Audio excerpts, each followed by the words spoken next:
My name is Sarah Self-Walbrick. I am the news director at Texas Tech Public Media, which is Lubbock's NPR station. Thank you so much for sticking with us through this afternoon at the Future of Rural Texas event. I've gotten a lot out of these panels today, and I hope you have as well. I'm thrilled to be closing out the show with this wonderful group up here. In this session, we're going to talk about rural economies. Smaller communities face unique challenges when it comes to supporting industries and creating jobs. Just to give you an example, the town that I lived in for 10 years, Amherst, which is about 60 miles west from here, we have feed yards and an Allsups. So you have the choice of smelling like money, as I'm assuming a lot of you in the room know what I mean by that, or a fried burrito. That's just an example of what some of our smaller communities deal with day in and day out. We're going to get some better insight from these wonderful panelists today as well. So we're going to talk for about 45 minutes before we open it up for audience questions. Please be thinking about what you want to ask our wonderful group up here. So let's get started. I'm going to introduce you to them. I'm giving very brief introductions. These are very esteemed people. I want to hear what they actually have to say. So let's start down on the end with Lillian Salerno. She is the Rural Development State Director for Texas at the USDA. Before her current job, Lillian served in the Obama administration as the Rural Business Administrator and later as Deputy Undersecretary for Rural Development. She gives us a wonderful statewide perspective on this panel today, and I'm thrilled to have her here. Next to her, we have Wendie Cook, who comes to us from Canadian up in the Panhandle. She's representing the smallest town on our panel today. There, she is a board member of the Hemphill County Economic Development Corporation. She's also on the City Council in Canadian and is the executive director of the Citadel Art Museum. We also have Nathan Tafoya here. He's the executive director of the Mount Pleasant Economic Development Corporation in Northeast Texas. He's also a board member on the Texas Economic Development Council, and he specializes in entrepreneurship. And then last, we have Miss Judy Canales, who is the executive director of the Eagle Pass Maverick County Economic Development Alliance in South Texas. I love that we have perspective from our friends in the Panhandle, South Texas, and East Texas. Judy also is a board member of the Texas got lost there. Missed my spot. Judy is a skilled executive with over 30 years of experience working in government administration and nonprofit management with a specialization in economic development. So let's get this started with just hearing more about your communities. So I first want to hear about each of your local economies, what keeps your community going, and what are some of your biggest employers in your areas. Lillian, I want to start with you with kind of a statewide perspective. What are some of the biggest industries in our rural communities? Well, we've talked about it. Evan's said it, I guess, 15 times now, how 3 million people live in rural Texas. And, we're about agriculture, we're about manufacturing, we're about energy production. And all of those things can't exist if you don't have a vibrant rural economy. And for the USDA, we've been out in these communities for years. My most important qualification is I grew up in rural Texas. I went in a town with 300 people. There was 18 people in my graduating class, and I wasn't even in the top 5. So just so you know, but did make it enough to get over to the University of Texas and get some education, and here we are. But what I've seen coming back, leaving Texas, getting to come back to Texas, thankfully, and being out in rural Texas just since I took this appointment at the beginning of the summer is from when I was doing it at a national level and from now is that the rural part of Texas did get pretty hit by COVID. And what we've seen in these rural communities is this rebounding and this resiliency. That's not us whining about how bad it is. It's us saying, we got hit by COVID, let's get back up on our horse and get going. And you're just seeing it. And that's been something, just from a USDA perspective, for rural Texas, just for my agency, not FSA or the conservation folks. We have 27 offices. We just came back to work, right, in April. And so you're just now seeing, communities know where they can go get loans. We were open for business, but, people weren't used to dealing with communities over, over Teams meetings. So what we're seeing is that the abundance of energy out there right now trying to get back to work is really just showing the resiliency of rural Texas. And we're seeing tons of agricultural producers and industries surrounding agricultural production everywhere in the rural part of the state, which is exciting. Wendie, let's go to you next. What do people do in Hemphill County and Canadian? So I am an import into Hemphill County via Lubbock, Texas. My family is a pioneer family of Lubbock, Texas, and my great-great-aunt was the first superintendent of Lubbock County schools in 1930. So I have a long-standing rural background, so I thought. So for me, growing up in Lubbock, it never felt like a small town. I went to Tech. I met my husband at Tech.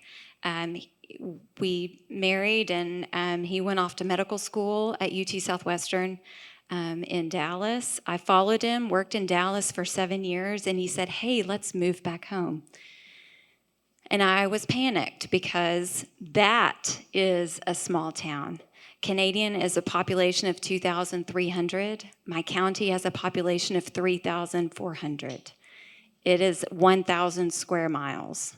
That is small. I am 2 hours from a Target. And you try to take a Dallas girl and say, we're going to move, it's going to be great, you're going to love it, and it's 2 hours from Target. That is a cold splash of water in the face.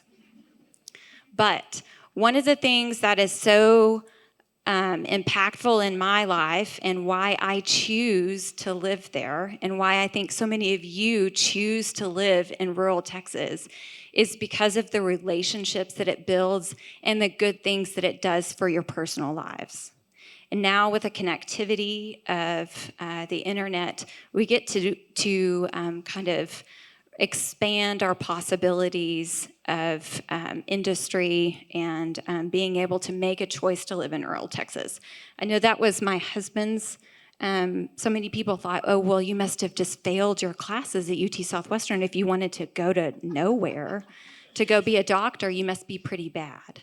And I will say that of the 5 physicians that we have in our community, 4 of the 5 were educated at UT Southwestern, one of the top 5 medical schools in the country. But they saw the need and they wanted to be there.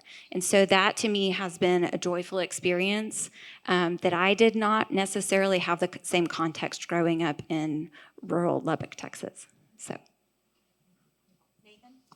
Hi, I'm Nathan, and so I'm in Mount Pleasant, Texas, and I've been there for about 4 years. I'm from Arizona, but I spent right before I went there. I was in La Mesa, Texas, just an hour south, about 8,000 people. So I've been there in East Texas for 4 years, but I have some credibility here. I think I got some dust still sitting behind my ear.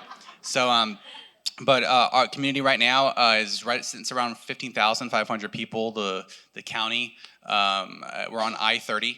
About 2 hours east of Dallas, and the county is sitting around 32,000 people. And so from an entrepreneurial perspective, what's interesting about the community, it's a very, if you know anything about East Texas, a lot of lakes, a lot of trees, and a lot of green. So very different from this part of the country. But one of the things that's very interesting about the community I'm in right now is a lot of our industry started off as entrepreneurs. So Big Tex Trailer was founded there. Ricky Baker still lives in town. He actually interviewed me when I got my job. So that their biggest plant is still in Mount Pleasant. Diamond Sea Trailer, another top 5 professional grade trailer manufacturers in the country. They have about 1,000 people right now. Bo Pilgrim, the chicken company, they have about 2,000 employees in Mount Pleasant. And so it's a really interesting, all these people, their families are still kind of there, and they're still family owned. And so it's a very interesting dynamic from that perspective, but we have a lot of interesting folks in town. So a lot of food production, and then we have a lot of metal manufacturing. That's interesting. Judy?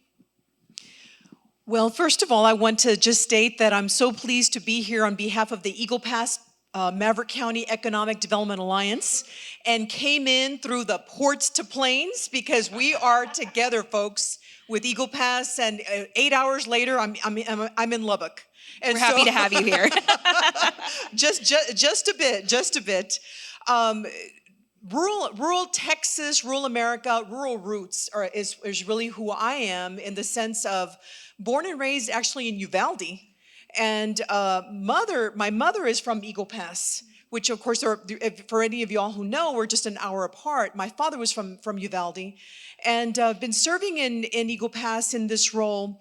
And what has always been very profound to me about our community is that we are, as a border community, how interconnected we are with the community across the river, which is Piedras Negras, Coahuila. And so that, in the sense of industry, for y'all to know, and especially because right now we're in the plains area of our great state of Texas, Eagle Pass ranks 32nd among 450 ports of entry in the United States of America regarding the vastness of $34 billion of importing and exporting. Do you all know what what the number one export is that comes through Eagle Pass? Soybeans. And second to that, and I'm looking at my friend here from the corn growers, corn and wheat are also coming right through the Port of Eagle Pass. So we are together with our agriculture production, certainly from the Midwest, from through other various, Kansas and such, and then of course here in this area of regarding Lubbock and the surrounding communities. So Eagle Pass being that port of entry, and it is a huge impact upon our industry, upon our economy. We also indeed have manufacturing. We actually have, some of y'all who may be hunters may have heard of Mossberg. Hunting rifles have been produced in Eagle Pass for the last 30 years. A lot of people don't know that, but they have been. We also have as well the fact that in Nava, Coahuila, Nava is right close to Piedras Negras, is Constellation Brands. And Constellation Brands it has the largest brewery in the world in Nava. And so that it has a huge impact on what is being imported. All that beer comes through Eagle Pass, Texas, and on into parts that we won't talk about, but we all know where they're at throughout the United States of America. So that's an example of the deep connection of what a port of entry means for our country. For those of you who have manufacturing businesses in your community, what would happen if that closed? How would that affect your neighbors? I'll begin with that, which is I just mentioned about locally the hunting rifles that are manufactured. We also have a couple of other manufacturers. One is actually one of those tier one companies that pertain to the Constellation Brands. They do keg logistics and refurbishment there in Eagle Pass. And so MicroStar is what they're called. And so I just think about the fact that as a new company actually in Eagle Pass now for about the last, I think, 4 years, all of this would truly hit home. What also would occur for us is that if there were an impact regarding Constellation, that has the impact on what's occurring in our community. Yes, a border community is also linked to the peso, the value of the Mexican currency. And so we've seen the upturns and the downturns. Fortunately, we've had a much better economic picture in Mexico, which has made it much better for us with the customers that come in from northern Mexico to purchase there in Eagle Pass. Anyone else have anything to add on that one? What would happen if one of your largest employers closed?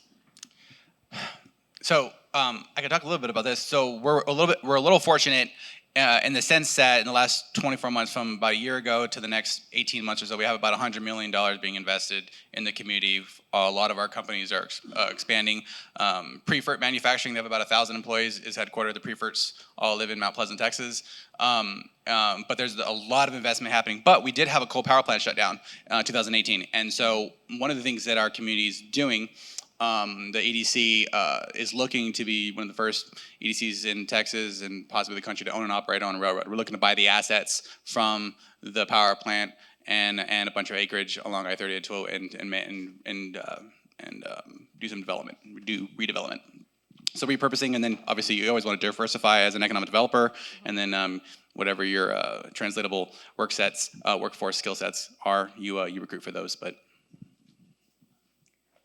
No, go So, ahead, Wendie. in antithesis of that, our largest employer is Hemphill County Hospital. We have patients from three-state area. We have patients even that travel from Amarillo 2 hours to come to get high-quality rural health care. And a lot of that is associated with the things that you heard on your healthcare panel about trust in providers, relationship with providers in more than 5 minutes. Now, my husband hates that he can't have 5 minutes because he has a giant stack of people that he wants to see. But we have 264 Hemphill County employees. Not all of those come from our county. I will get it wrong if I tell you the exact dollar amount that our Hemphill County Hospital District pays in commuter miles. It's exceptional because we have a whole lot of jobs, but we don't have the people to fill those jobs. So we are doing wonderful work with our top-notch school. I think a lot of people assume that rural schools are not high-performing. Ours, fortunately, is.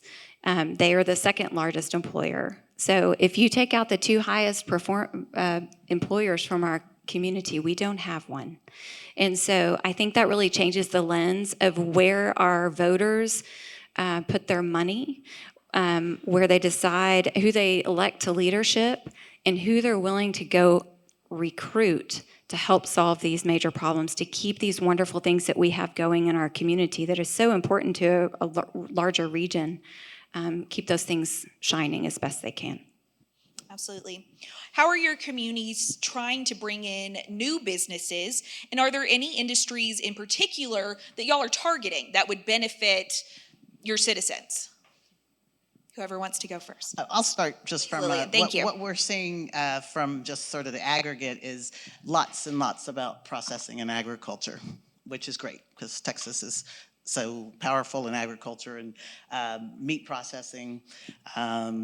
Folks that maybe have been doing certain kinds of processing and food production that are coming in from other states that are coming into Texas, taking advantage of the Texas miracle, really, and being able to go. One thing, back to your other question, is it used to be, 25 years ago, people would set up economic development trade shows and, try to woo you to bring your 2,000 person folks to rural Texas or rural California or wherever. And that seems like economic development folks are a lot smarter now, I think, but just sort of, betting on a bunch of different folks versus one. You see a lot of when economic development for us, when we're going out to rural communities and investing, it seems, or giving loans or grants that we have, it seems like more are about 2 or 3 multiples of small companies versus, betting the entire farm, so to speak, on one big employer. And so business parks that recruit and businesses that are more similarly situated, 4 or 5 versus one, Tesla or one, something that rural folks, and it seems like a better bet, and it seems like it's working out for small towns from our viewpoint. That was a great analogy for the theme of this event. Wendie. So I'll say something that's very simple. We are asking people to come back to our community.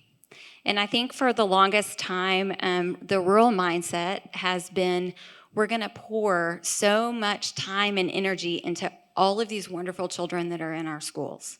And it's not, I don't have a tennis player, so I'm not going to watch the tennis match. It's, oh my goodness, my friend's kid is a tennis player. I'm going to go support my friend's kid. And that is the community mindset that is so beautiful about rural communities. That is what we do well, is we surround the people in our community, whether you have a blood relationship with them or not, and we pour everything that we can for 18 years into a child.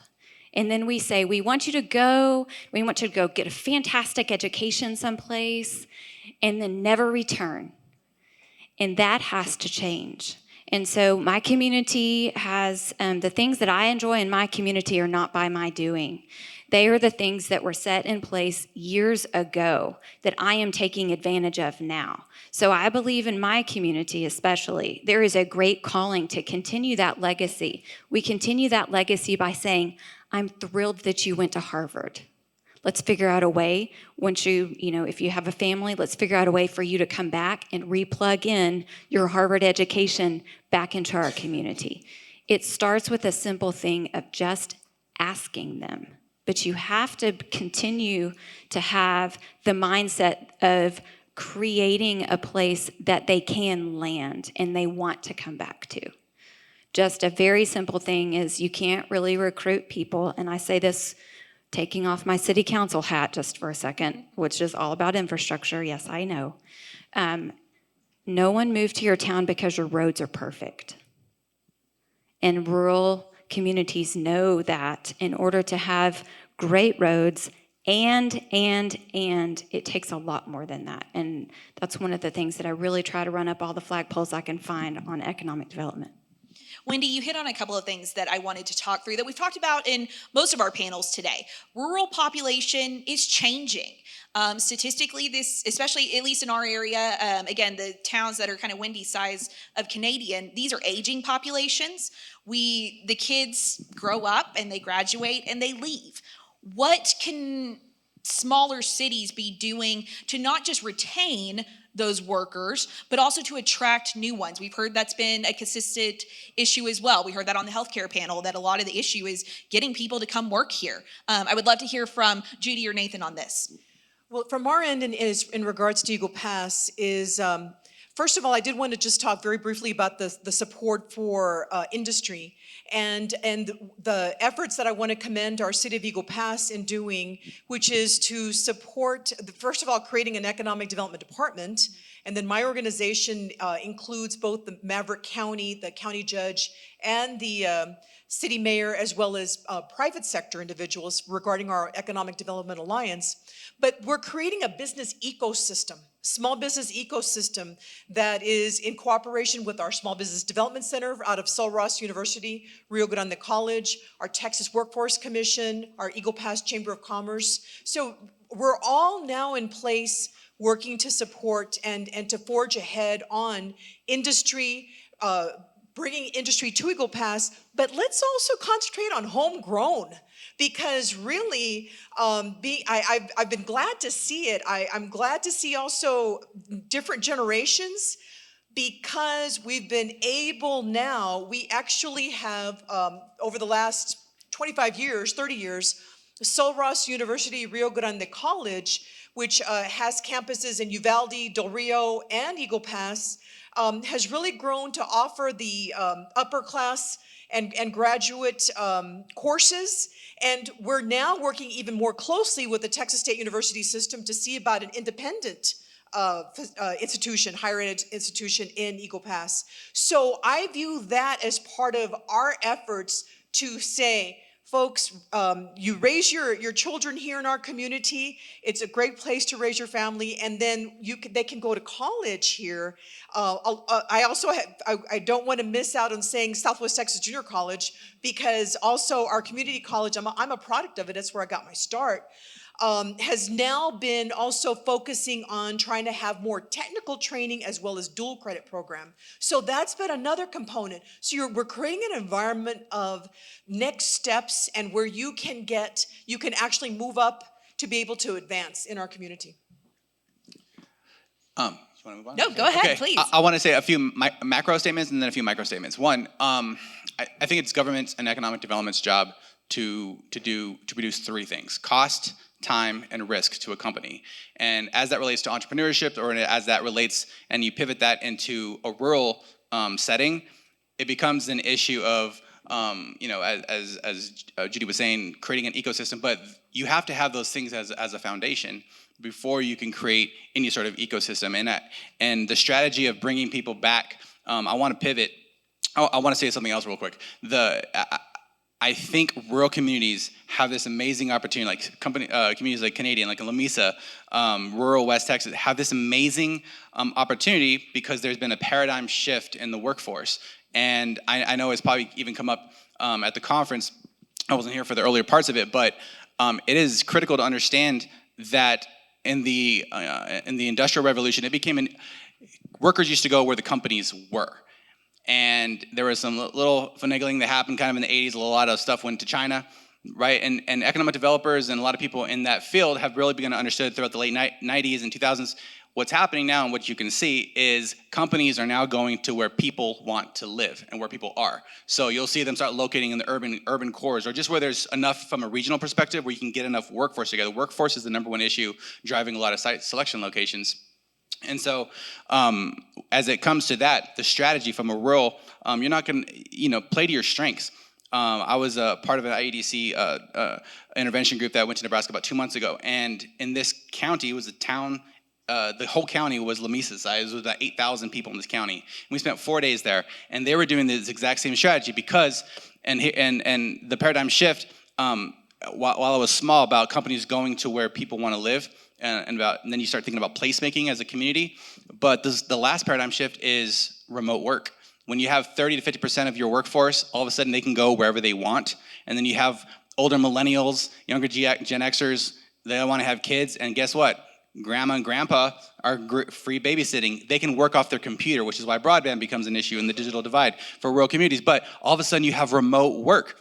They can go anywhere they want to. They can be working for IBM, for Apple, in Canadian, right? They can be doing these sorts of things. And so there's this really interesting opportunity, I think, right now for rural to go after, and those are some of the recommendations we made through their alumni associations, and they had this burgeoning, like 30-year-olds, this group of 30-year-olds and young 40-year-olds who were recruiting their own classmates to this small Nebraska county. And I think that's a really good winning strategy for rural communities right now. Nathan, tell us a little bit about what it's like to open and start a business in rural Texas, since, again, one of your specialties is entrepreneurship. Sure. So I kind of, Judy was mentioning that a lot, but in rural communities, and I think in large, so I'll answer your question by kind of differentiating and creating a contrast. Like in urban centers, you're going to have a lot of resources. And so one of the biggest challenges in what is called economic gardening or growing your own, these are all the kind of words that you means growing these people that are in your own community, or when you get them there, how do you get the trailing spouse, right? You get a doctor there, but then the wife or the husband's still at home, or they need something to do. How do you engage those people? And so it really becomes an issue of creating that foundation, reducing cost, risk, and time for an entrepreneur, creating space, like a shared space, an out-of-the-box space for people and minds to meet. People are human beings. Like, you almost want to bring a behaviorist, and like, where are people going to go? Like, what do people want to do? Like, really, and governments are really bad about picking some random building and saying, that's where we're going to do this. We're going to pour millions of dollars in this random building and next to an alley. And they're like, no, where will people naturally gravitate? And so I think using the behaviorists and where you would want to go as a human being, not thinking like a government, but thinking like an entrepreneur, it really comes into play. But it really becomes about establishing an ecosystem, and then it becomes in how do you engage your colleges, how do you start working with your high schools, and start. Even it takes a $60 gallon of paint. Make a green room so where people can have a green room. They can use their iPhones, and I don't care if it's TikTok, if they're selling products out of their garage, or they're an affiliate for Amazon. They can start doing things just with painting a green room and allowing people to have some makerspace, and then putting a few couches somewhere so that people can start collaborating. And so it becomes an issue of creating and investing in spaces that brings people together. I really loved the founder of Zappos. One of the things I read an Inc. magazine like 10 years ago is they moved to Nevada. One of the things that he did was he shut certain doors, and I guess it wasn't a fire hazard, I guess, but he did enough. He shut enough exits and funneled people towards the end of the day to all go out the same door, because he called them instances or networking. He just wanted people to bump into each other, because he said that's where ideas come from, and that's just where collaboration is spawned. So I thought that was a really interesting concept. Get people together. Yeah, that is an interesting concept. Judy, as you've kind of talked about a little bit, you're on the border, which I know obviously Mexico's economics play into that, but how else does your position in the state affect your local economy? Well, as I was mentioning about the fact that the port of entry and how important it is to be able to move goods back and forth through that port of entry. This is American-made products that are heading south, and then of course, there's frankly companies in Mexico and in the interior that are also assembling, and then the goods come right back through into the United States. So a big thing that's occurring for our community right now, as well as our sister city across, is the improvement of our port of entry. Want to expand, so because frankly, that is a way to make us more competitive. We're 2 hours north of Laredo, which is the #1 port of entry, certainly throughout the U.S.-Mexico border. But Eagle Pass is also quite competitive, so we're working on that. We also, frankly, want to see improved infrastructure. I'm sure you all relate to that being in this area too, but there's a big effort for us to try to expand our Highway 57, which connects us to I-35, because that is well-traveled and unfortunately, too many accidents that occur there. And then, as I was mentioning, also about the fact of being on I-27, 277 as you head further south, but that's the ports to plains. So we want to see that north-south corridor also expand. And so infrastructure is huge for us regarding that aspect of transportation. The other piece that I want to put forward is broadband. And broadband for us, because we were able to fortunately work in partnership with Connected Nation and Methodist Healthcare Ministries, which are supporters of this effort today, which we're grateful for. They supported us in working with us to get a survey done of Eagle Pass, Maverick County, and within Maverick County, residents, businesses, the schools, the hospital, all kinds of representatives to find out how good's your broadband. We all know what some of these answers are. You all know what the answers are, and it's sometimes it's good, but unfortunately, it's too often too spotty. And we need to do better on this, I believe, as a country, and I'm glad that there's been an emphasis here today on that matter, but that's a proactive measure that we have taken and that we're also trying to concentrate on. So infrastructure has been crucial for us. Those are great points. I want to talk about arts and culture. You don't necessarily think of that when you think of small town economies, but some West Texas towns, just going to throw out some examples, Marfa, known for its arts. Turkey, Texas has also really gone in on some really neat music opportunities and things like that. And this is also something that Wendie is doing in Canadian. So tell us how arts and culture can play into a town's economic plans. So Canadian Texas, in 2018, I spearheaded a wonderful committee of citizens who are committed to an idea that Canadian could possibly be one of the, at the time, 40 designated state cultural districts. It was a daunting task. We did it. And I don't think, so Canadian is designated as the northernmost and the smallest cultural district in the state of Texas. And what that channel allows us to do is it allows us to tap into a very small, needs to be expanded, ask me about that in a minute, pocket of money designated by the state to allow any organization within that cultural district to access a specific pot of money for growth. So that gave us another tool that we can use to expand the things that are happening. Now, not just anybody can apply. You have to have a lot of reasons why they're going to designate you. They designate anywhere between 1 and 3 or 4 a year. It's a pretty tough challenge, but As a background for what I represent, I am one of 3 art museums in the entire 26,000 square mile Texas Panhandle. Amarillo and Canyon are pretty much the same metro area. They each have one. And then you have to go 2 hours to find another one. And that's me. And it was an immigrant family that came to Canadian in the early 1900s from Lebanon. They rooted there, raised their children raised their children, and one of those ended up being a state arts commissioner. He was a physician.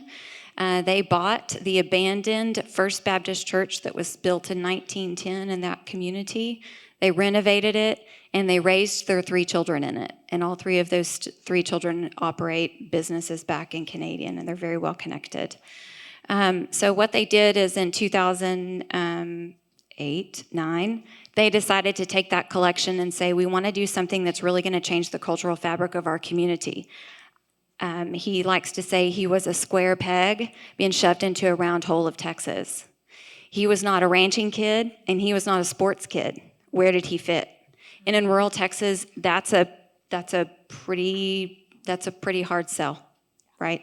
So he had the means to do it, amassed an art collection and turned it into a museum and said, here's our idea, Wendie Cook, would you go do this? And so that is an amazing opportunity to really change our culture there. So the results of that 13 years that we've been open is every child in my community knows the ins and outs of a museum. They're very comfortable being there. And every grade comes almost once a 6 weeks. We bring in art from all over the world and do projects and write curriculum to emphasize that. That changes the fabric of the vision of your students. It helps emphasize handwriting. We all know about how our children now are really good at thumb things, right? We've got great dexterity in our thumbs, but our children cannot write. They cannot write, which means they cannot meet the 3rd grade standards that the state mandates that they do. The only way that you can increase that is through art making, hand-eye coordination, dexterity, fine motor skills. All of those things have been stripped out of our education curriculum.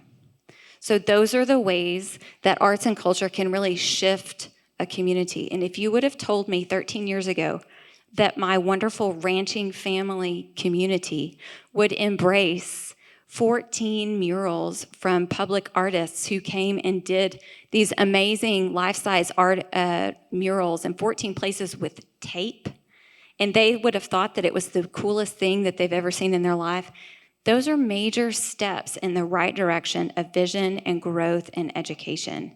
And I'm very proud of that. It's hard work, but it is so important because you have to have quality of life things that make what you give up moving to a rural community worth it. You have to have something that gains to your life in a way that offsets the things that you have to give up. So I'm proud to be there. I'm planning a road trip. It sounds like a fabulous museum. Wendie, quickly, I also wanted to touch on Canadian just went wet. What does that mean for your local economy? Or do we know yet? We're about to find out. So surprisingly, there are 5 counties in the state of Texas that are dry. I am one of them. Some years ago, we had it on the ballot. It lost by 32 votes. It lost because it was run by outsiders. They came in and they did several things wrong, said several lies, and called the city council out on the carpet. And city council said, oh, yes, but let me tell you what's not going to happen. And so it went back on the ballot because the local people wanted it. This time, it was not a county issue. It was city. It's pretty much the same thing if you think about where we are, but the city decided that they wanted it. City voters put a petition out. It went onto the ballot. It passed with 65%. That's a lot. That's bigger than 32 votes last time. So that is the power of local control. We know what we want. We know how we're going to do it. Let us do it. Stay out in a lot of those ways. We've heard that over and over and over again of all different things. So how that changes, I'm not sure. But I can tell you that the next day, I was down at City Hall and we had 3 petitions ready to file to sell alcohol. 3 in one day. That's telling. It's telling. So there are regulations. I also have a few emails that I've received today that say that they have concerns with having a bar against their house. And so that's going to really push the city to take care of some things. But I think there's excitement there. It was obviously something that the local people wanted, and they spoke. There we go. We're about to head into audience questions. So if you do have one, please make your way to a microphone. Lillian, we would be remiss to not talk about agriculture. That's been talked about a lot today, but it is a big part of our local rural economies. With the drought that we've experienced recently, those jobs have been especially hard. Give us some insight into the state's agriculture system right now, and tell us a little bit more about what the USDA offers to our rural communities.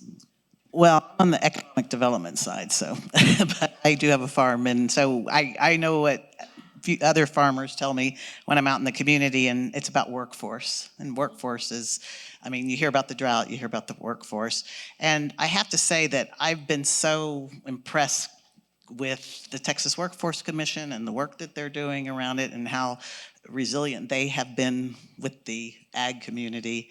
But part of that is just what we've been talking about, is making sure we do everything we can to get people to come back home. We all of us have kids, and I mean, I have a kid that I'm never going to get back to Texas. I mean, I didn't raise him in a rural town, and I mean, he went to school and wants certain things where he doesn't have a car. There's no way for me to get him back home. And so what can we do? And what we have to do is just make our places attractive to them. And part of that is, I agree with Wendie, asking.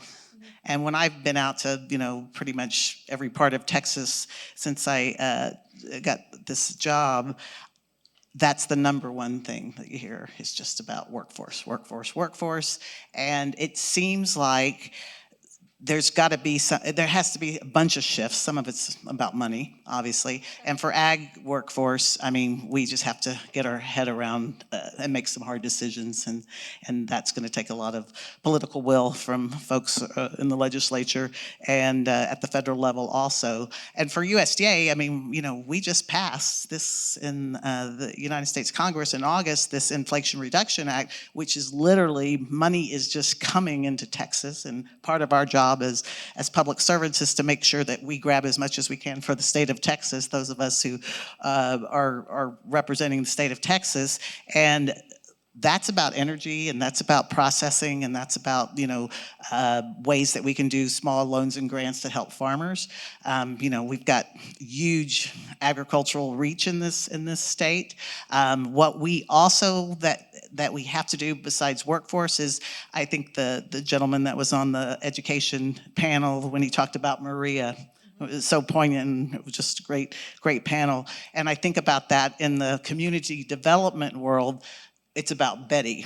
There's Betty city secretaries all over rural Texas that are running these towns that are going to be in retirement. Yep. We've got to get that next generation. Who do we talk to when our folks from USDA go in and talk to a city leader that has the entire institutional knowledge in usually her head, or there's males too, Betty or Barney or whoever, but they're in these towns, and we are not doing anything about the institutional knowledge transfer of how do you fill out an application to get a new water system? Who do you deal with in the federal government or in the state government that knows how to make sure that to put an issue for a bond election?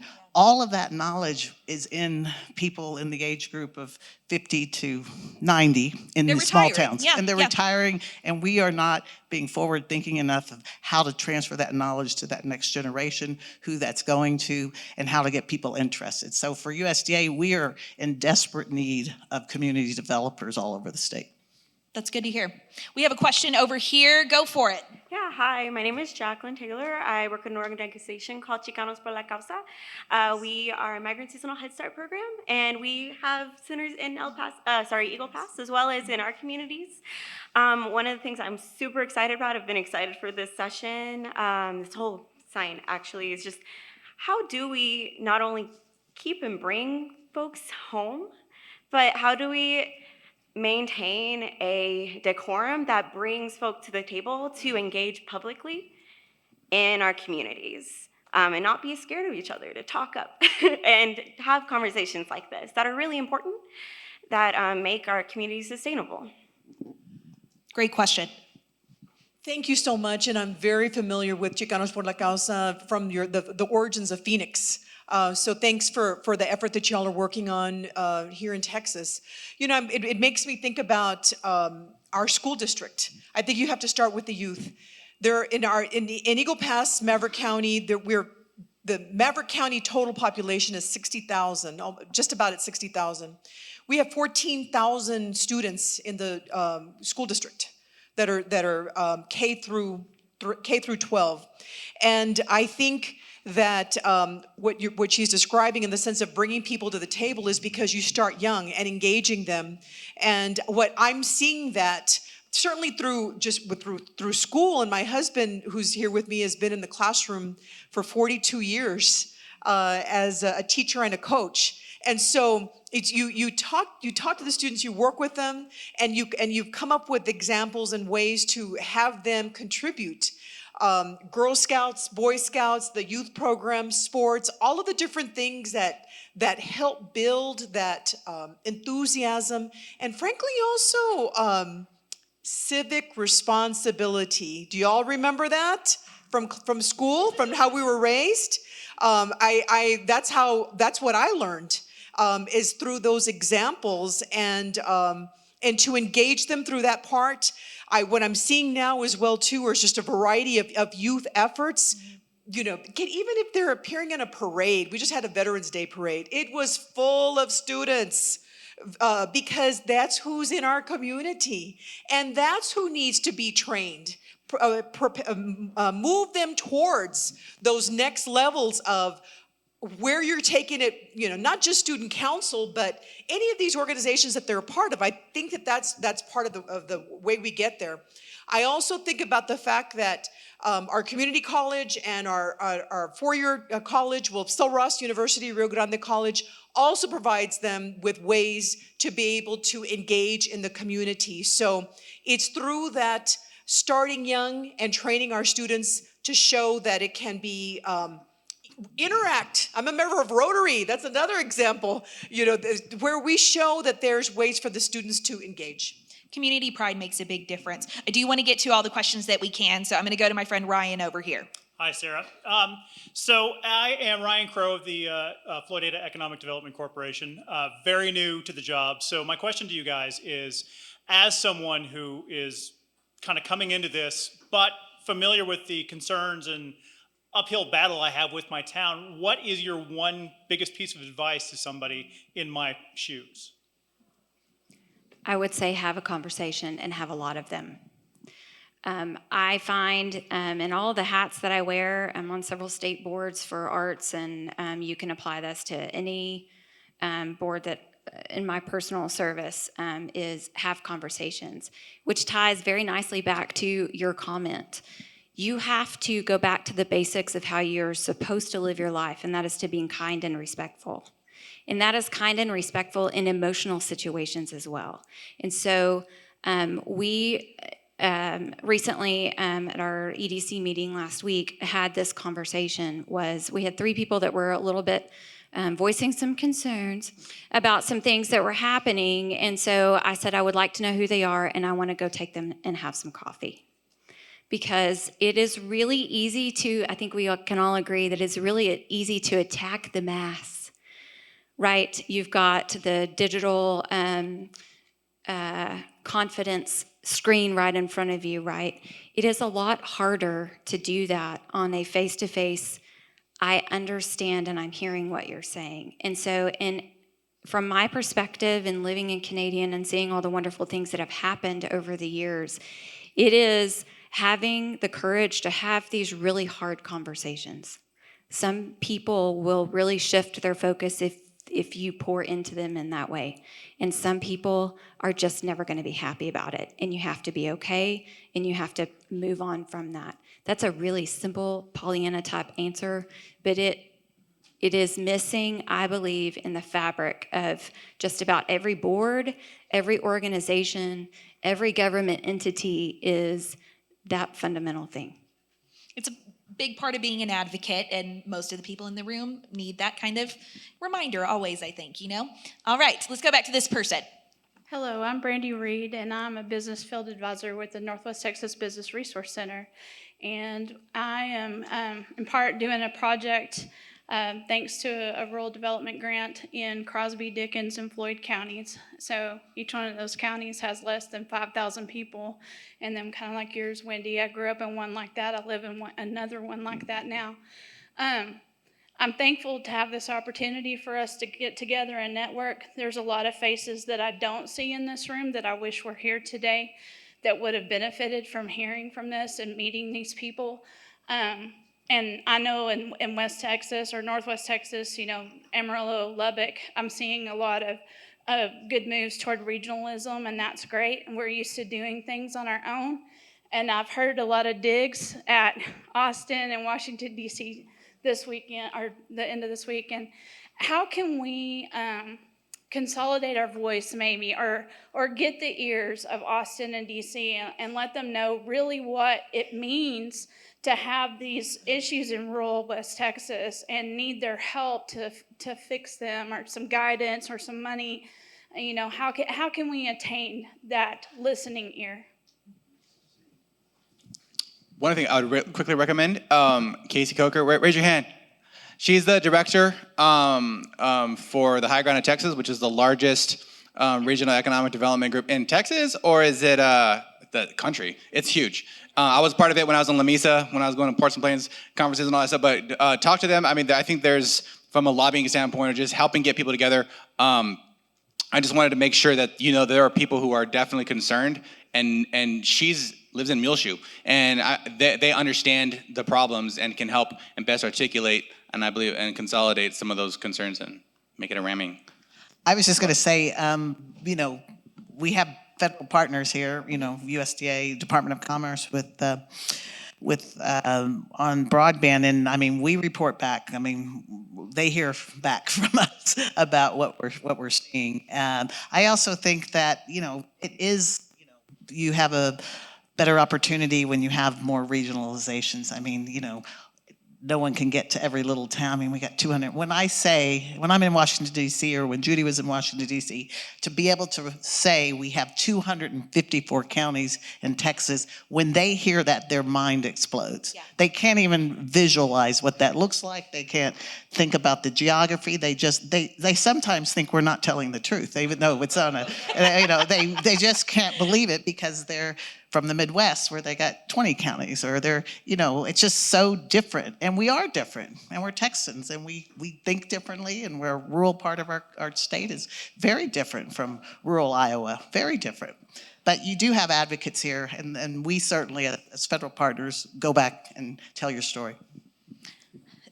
If I may, just for the young lady who had asked the question, this is your time to be having your quick meetings, well, not quick, but some meetings locally to develop your legislative agenda for this incoming legislative session. I mean, we've done ours. We started in July in Eagle Pass, Maverick County, and get ready to come together and be very mindful, very thoughtful about what are those local needs, and whether it's going to be within your city, within your county, which is how we did it.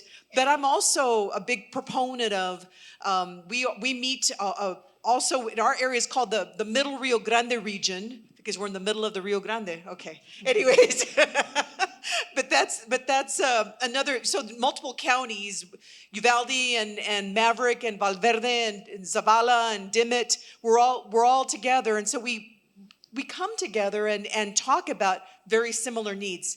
It's best to communicate in that way.